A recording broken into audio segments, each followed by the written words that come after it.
Все начинается с вопроса самому себе. Для чего вам нужен этот социально ориентированный бизнес?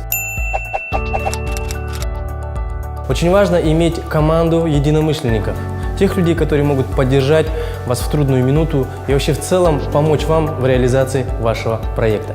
Статистика гласит, что 95% всех начинающих бизнесменов терпят крах в первый год его существования. А все из-за того, что не взвесили все риски. Первое. Ваш проект должен решать определенную проблему. Второе. Ваш проект должен иметь самоокупаемость. Третье. Тиражируемость.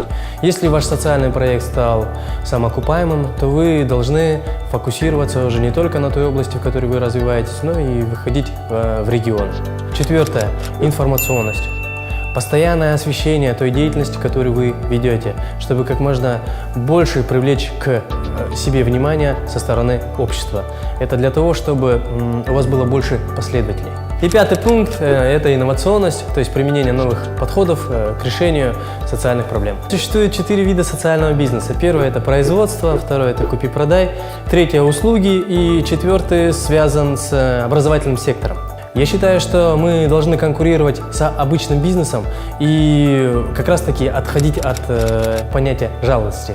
Клиент должен покупать ваш товар с положительными эмоциями.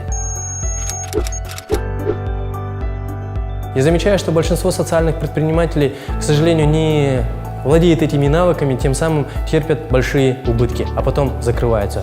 Поэтому считаю, что нужно начинать с самообучения. Пройдите курсы финансовой грамотности.